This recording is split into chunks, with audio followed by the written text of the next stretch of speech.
Ya, nomor satu, jika diketahui A sama dengan 50% dari 140 dan B sama dengan 45% dari 160, maka nilai B sama dengan berapa gitu ya.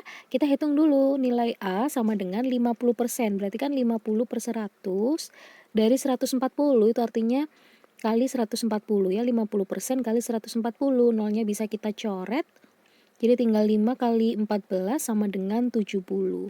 Kemudian kita cari nilai B. Nilai B sama dengan 45% kali 160 ya. Nolnya kita coret, kemudian 45 sama 10 kita sederhanakan masing-masing bagi 5.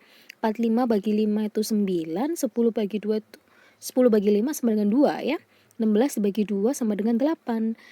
Tinggal kita kalikan ya, 9 kali 8 sama dengan 72. Karena yang diminta adalah nilai B. B-nya kan 72, berarti A ditambah berapa yang sama dengan 72? A tambah 2 ya, karena A tadi kan 70. 70 tambah 2 ya, jawabannya adalah B sama dengan A plus 2. Jadi yang A. Mayoritas teman-teman yang ada di grup Telegram sudah benar ya memilih jawaban yang A. Oke, kita ke nomor 2. Jika 2P plus 3Q sama dengan 9/4, maka 28P plus 42Q sama dengan, kita tulis dulu ya. Persamaan yang pertama adalah 2P plus 3Q sama dengan 9/4. Nah, maka 28P plus 42Q sama dengan berapa gitu. Nah, 2P ke 28P itu adalah dikali 14 ya. 2 kali 14 sama dengan 28. Nah, 3 itu kebetulan juga kali 14. Ya, 3 kali 14 sama dengan 42. Ya, berarti persamaan kedua ini merupakan persamaan pertama dikali 14. Maka untuk mengisi jawaban di sini kita tinggal kali 14 saja. 9/4 kali 14. Jadi semuanya dikali 14 ya. 9/4 dikali 14. Kita sederhanakan, 14 bagi 2 itu 7, 4 bagi 2 itu 2, 9 kali 7 kan 63, dibagi 2 sama dengan 31,5, jawabannya yang C.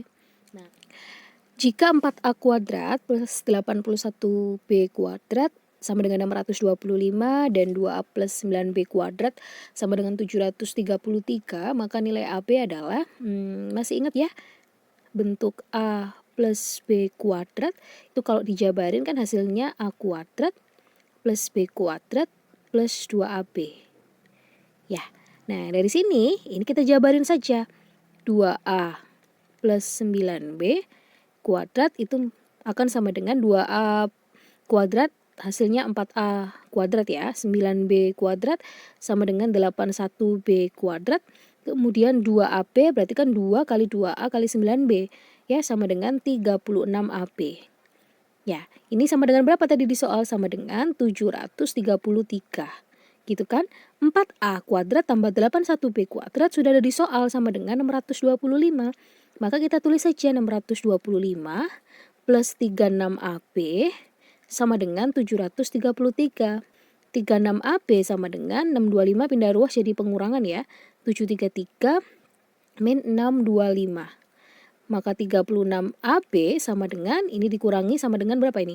108 ya. Maka AB sama dengan 108 dibagi 36 sama dengan 3.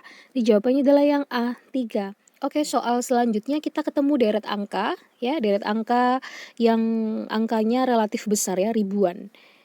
Ketemu ribuan nih. Jadi pertama kita amati dulu ya sepintas, makin lama angkanya makin kecil ya. Kalau angkanya makin lama makin kecil itu ada dua kemungkinan. Ini mengandung pola pengurangan atau pembagian ya. Kita coba dulu. Suku pertama 2040, suku kedua juga 2040. Kita coba ini pembagian berarti ya, bagi berapa berarti? 240 ke 240 ini dibagi 1. Ya, kemudian geser 240 ke 1020 ini bagi 2. Nah, berarti geser lagi 1020 ke 340 ternyata bagi 3 kan, 1020 bagi 3 sama dengan 340. ini ke sini, ini merupakan pembagian 4, berarti untuk menentukan suku selanjutnya dibagi berapa? 1, 2, 3, 4, udah pasti selanjutnya adalah bagi 5. 85 bagi 5 sama dengan 17. Jawabannya adalah yang D. Oke, kita masih lanjut ke soal berikutnya. Jika 97AB min 21 sama dengan 987, maka nilai dari 388AB sama dengan, ini mirip-mirip soal yang sebelumnya kita bahas ya. Jadi 97AB min 21 sama dengan 987. 97AB sama dengan 21 pindah ruas dulu jadi positif ya. 987 ditambah 21. 97AB sama dengan ini berapa? 7 tambah 1 8. 1008 ya. Nah, karena soalnya adalah 388AB itu sama dengan berapa? Nah, 97 ke 388 itu kali berapa? Kali 4 ya. 97 kali 4 sama dengan 388. Berarti ruas kanan juga harus kita kalikan 4. 1008 kali 4 sama dengan 4032. Jawabannya adalah yang D. Oke, kita lanjut ke contoh soal selanjutnya. Jika X sama dengan N kuadrat plus 1 dan Y sama dengan N pangkat 3, di mana N merupakan bilangan bulat, maka yang perlu digarisbawahi di sini adalah N merupakan bilangan bulat ya. Bilangan bulat berarti ada dua kemungkinan, bisa bentuknya positif atau bilangan negatif. Nah, untuk menentukan besarnya nilai X dan Y kita pakai saja angka penguji ya. Misalnya N itu kita pakai plus 2 sama min 2. Kita masukkan saja ya, X sama dengan N kuadrat plus 1. Kalau kita ngambil positif 2 berarti 2 kuadrat plus 1. 2 kuadrat 4, 4 tambah 1, 5 ya. Kalau kita ngambil yang negatif berarti kan min 2 kuadrat plus 1, min 2 kuadrat kan 4. 4 tambah 1 hasilnya juga 5 ya. Y.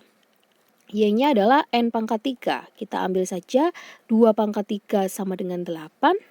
Kalau yang diambil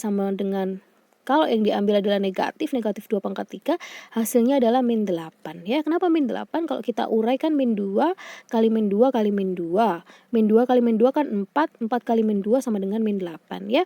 Kalau bilangannya negatif dipangkatkan ganjil, hasilnya udah pasti negatif.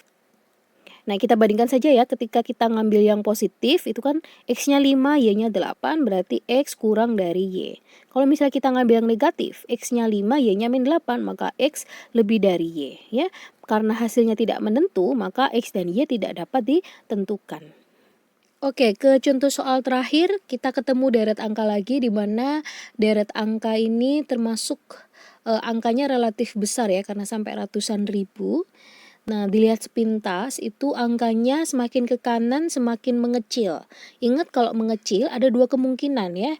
Ini polanya pengurangan atau pembagian atau bisa jadi keduanya. Jadi nggak mungkin perkalian dan penjumlahan gitu ya, karena semakin lama semakin kecil. Nah, di satuannya semuanya mengandung angka 5. Jadi kemungkinan besar ini merupakan bilangan kelipatan 5 ya. Karena tadi ada dua kemungkinan, pengurangan atau pembagian, kita coba saja pembagian ya, karena selisihnya jauh berbeda. Dari 133.125 menuju ke 26.625. Ini selisihnya relatif jauh, jadi yang paling cocok adalah pembagian. Karena ekornya 5, maka ini pembagian 5 pasti ya. 133.125 ke 26.625 adalah dibagi 5. Ya, karena 26, 625 kali 5 itu sama dengan 133. 125. Kemudian geser lagi, ini juga dibagi 5. Ini ke sana juga hasil bagi 5. Berarti untuk selanjutnya kita bagi 5 saja. 1065 dibagi 5 sama dengan 213 ya. Jadi ini polanya simple karena sama semua pembagian 5, hanya saja angkanya relatif besar ya.